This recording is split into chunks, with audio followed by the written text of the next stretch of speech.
Hello everyone, আসসালামু আলাইকুম। Me and my সন চ্যানেলের পক্ষ থেকে আমার সকল ভিউয়ার্সদেরকে জানাই আন্তরিক শুভেচ্ছা। কেমন আছো তোমরা? আই হোপ সকলেই ভালো আছো। আল্লাহর রহমতে তোমাদের দোয়া ও ভালোবাসায় আমরাও ভালো আছি, আলহামদুলিল্লাহ। প্রতিদিনের মতো আজকেও আমি তোমাদের সামনে একটা ব্লগ ভিডিও নিয়ে হাজির হয়েছি। ভিডিওটা যখন আমি শুরু করেছি তখন হচ্ছে রাত 2টা বাজে। তো রাত 2টা বাজে আমাদের যেহেতু প্রতিদিন রাত্রে ফল খাওয়া হয়, তো সে হিসেবে হচ্ছে আমি এখানে ফল কেটে নিছি। একটা তরমুজ আর হলো লিচু ছিলে নিচ্ছি। আর এই লিচুগুলো হচ্ছে বাংলাদেশ থেকে আসছে।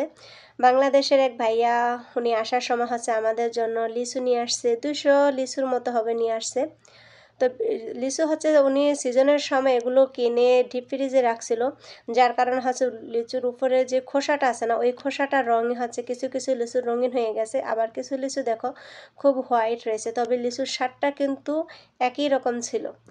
লিচুর স্বাদে কিন্তু কোনো ডিফারেন্ট হয়নি। যে ফ্রিজে রাখার পরে অনেক সময় লিচুর মিষ্টিটা কমে যেতে পারে, বাট হালকা একটু কম ছিল, কিন্তু সেম স্বাদ পাওয়া গেছে।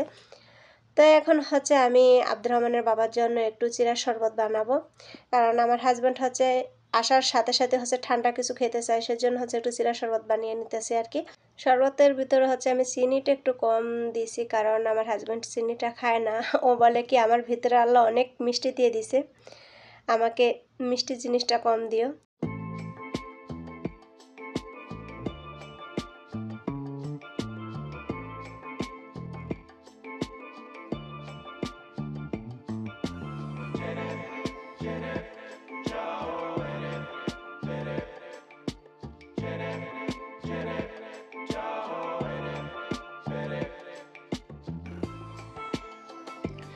এখন হলো আমি আমাদের 3জনের জন্য 8টা খেজুর নিব, কারণ আমরা হচ্ছে 3জন মানুষ, 2টা খাবে আব্দুর রহমান আর আমি খাবো 3টা, আর আব্দুর রহমান আর আব্বুর জন্য নিয়েছি হচ্ছে 3টা। আর খেজুরগুলো হচ্ছে মদিনার আজোয়া খেজুর।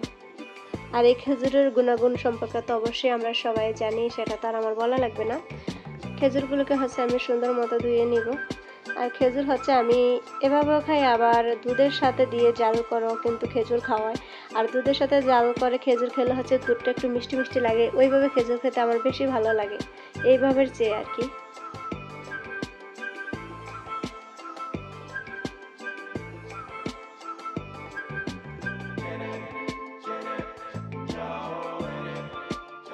এই ভিডিওটা হচ্ছে আমার পরের দিন সন্ধ্যায় করা আর কি। তো সন্ধ্যা হচ্ছে আব্দুর রহমানের আব্বু রুমে আসলে তো প্রতিদিনই আমাকে কিছু না কিছু নাস্তা তৈরি করতে হয়। কোনো দিন হচ্ছে রুটি বানাই, ডিম ভাজি, আলু ভাজি করি। আবার কোনো দিন হচ্ছে আমার নুডলস বানাতে হয়, মানে এক এক দিন হচ্ছে এক একটা, কোনো দিন হচ্ছে ভাত খায়। তো নাস্তা যেহেতু বানাতে হতো, আজকে আমাকে কল দিয়ে বললো আর কি যে নুডলস বানাও আজকে। তো আমি হচ্ছে নুডলস রান্না করে নিয়েছি, আর এর সাথে হচ্ছে একটা শসা কেটে নুডলসটাকে একটু সুন্দরভাবে সাজিয়ে নিলাম আর কি। তো আব্দুর রহমানের আব্বু দেখে বলতে আছে, আহারে কি সুন্দর পরিবেশন, আমার এত পরিবেশন লাগবে না।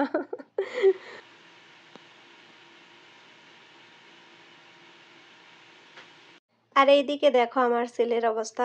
ও হচ্ছে আমি যখন কিচেনে থাকবো তখনই হচ্ছে চুপি চুপি এসে মোবাইল টিপবো, মানে ওর মোবাইল টিপার সময়টা হচ্ছে আমি কিচেনে থাকলে ও সুযোগ পায় আর কি। দেখো কিভাবে দাঁড়িয়ে মোবাইল টিপতেছে। এটা না লাসা থেকে খুলে পড়ে যায়। আচ্ছা, এটা কি জন্য পড়ে? এটার ভিতরে তো লাসা আছে। যাই হোক, এটাকে হচ্ছে আমি একটু ভালোভাবে টিপ দিয়ে লাগিয়ে দিছি আর কি, যতক্ষণ থাকে।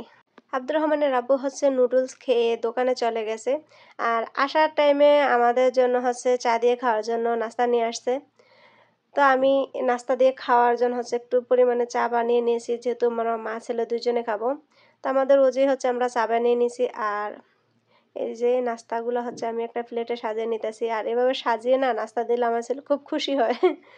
ওর না এভাবে সাজিয়ে নাস্তা খেতে ভীষণ ভালো লাগে। তো যাই হোক, নাস্তাটা করে তারপর হচ্ছে আমরা একটু অথাই মার্কেটে গেছিলাম, আমাদের কিছু সবজির দরকার ছিল। তো সেখান থেকে হচ্ছে আমরা টুকিটাকি কেনাকাটা করে তারপর হচ্ছে বাসায় চলে আসছি। এসে আমার হ্যান্ড ওয়াশ শেষ, তো হ্যান্ড ওয়াশের ভিতর হচ্ছে এতটুকুই আছে। এতটুকু হ্যান্ড ওয়াশ হচ্ছে যায় আর কি। আব্দুর রহমানের বাবাকে বলে দিছি যে দোকান থেকে হ্যান্ড ওয়াশ নিয়ে এসো, আমাদেরকে তো আর হ্যান্ড ওয়াশ কিনতে হয় না, কারণ টুকিটাকি যা প্রয়োজন সেগুলো হচ্ছে দোকান থেকেই নিয়ে আসে। আগের বোতলটা ফেলে দেবো, এটা নষ্ট হয়েছে, ডিসকালার হয়ে গেছে আর কি। তো এর সাথে হচ্ছে আমি হালকা পরিমাণে একটু পানি মিশিয়ে নিব। আর এই হ্যান্ড ওয়াশটা এইভাবে পানি মিশিয়ে ইউজ করলে না অনেক দিন ইউজ করা যায়। আমি কিন্তু তোমরা যারা রেগুলার আমার ভিডিও দেখো তারা বুঝতে পারবে যে এই হ্যান্ড ওয়াশটা আমি কতদিন পর্যন্ত এনেছি। প্রায় 3-4 মাস হয়েছে আমার এই হ্যান্ড ওয়াশটা আমি পানি মিশিয়ে ইউজ করছি, কারণ হ্যান্ড ওয়াশগুলো অনেক ভারী হয় আর কি। তো এগুলাতে পানি দিয়ে ইউজ করলে ভালো। তো এখন হচ্ছে বেসিনটা একটু ক্লিন করে নেব, যেহেতু বেসিনটা দরজার সাথে, এটাতে বালু এসে না ভরে যায়।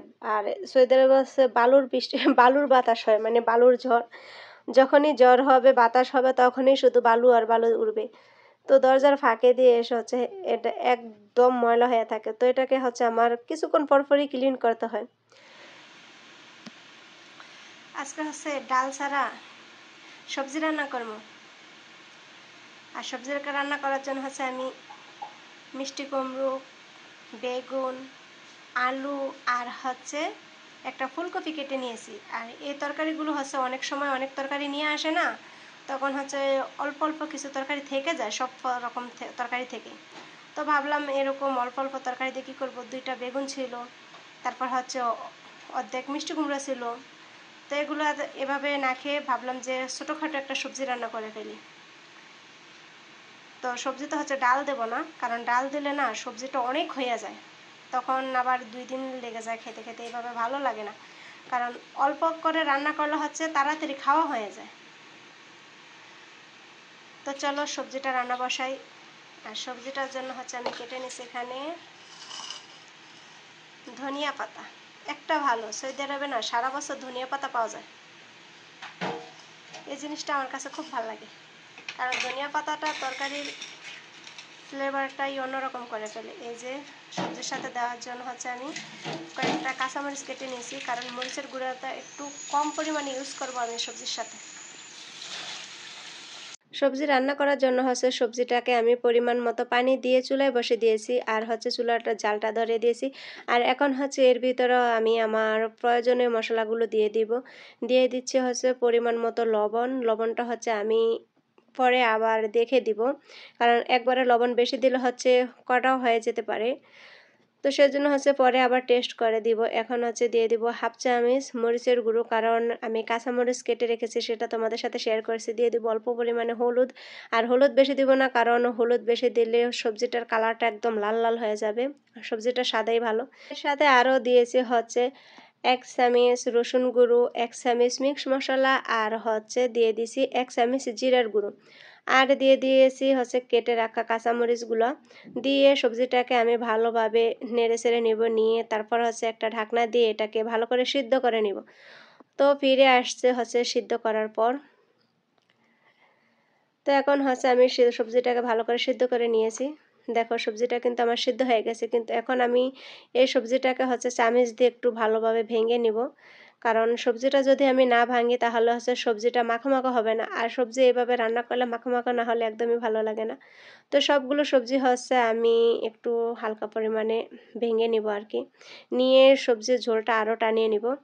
তো সবজির ঝোলটা টানিয়ে নেওয়ার পর হচ্ছে আমি একটা কড়াইতে তেল দিয়ে দিয়েছি, সরিষার তেল, যেহেতু আমরা সরিষার তেল খাই। তো তেলটা গরম হওয়ার পর এর ভিতরে দিয়ে দিব আমি কেটে রাখা পেঁয়াজ আর হচ্ছে রসুন। পেঁয়াজ আর রসুনটাকে তেলের ভিতরে ভালো করে নেড়ে চেড়ে ভেজে তারপর হচ্ছে এটাকে ব্রাউন কালার করে নেব। আর দেখো সরিষার তেলের অভ্যাস হচ্ছে, তেলে যখনই ফোড়ন দিব তখন হচ্ছে এটা ফুলে উঠবে এভাবে। ফোড়নটা ব্রাউন কালার হয়ে গেছে, এখন এর ভিতরে দিয়ে দিব সবজিগুলো। তো দিয়ে ভালো করে হচ্ছে আমি চামচের সাহায্যে নেড়ে চেড়ে নিব, নিয়ে এটাকে ভালো করে উতরে তারপর হচ্ছে আমি এর ভিতরে ধনিয়া পাতা দিয়ে দিব। অ্যাট লাস্ট ধনিয়া পাতা দিলে হচ্ছে এটার ফ্লেভারটাই অন্যরকম হয়ে যাবে। সব সময় না মাছ মাংস খেতে ভালো লাগে না, কিছু কিছু সময় ডাল, আলু ভর্তা, শুটকি, নিরামিষ রান্না করলে খেলে অনেক ভালো লাগে, মানে টেস্টের পরিবর্তন হয় আর কি। তো বন্ধুরা আমার আজকের ভিডিওটা এই পর্যন্তই। আমার ভিডিওটা যদি তোমাদের কাছে ভালো লেগে থাকে তাহলে অবশ্যই লাইক করবে, কমেন্ট করবে, আর হচ্ছে আমার চ্যানেলটা সাবস্ক্রাইব করে আমার পাশে থেকে যাবে। আল্লাহ হাফেজ।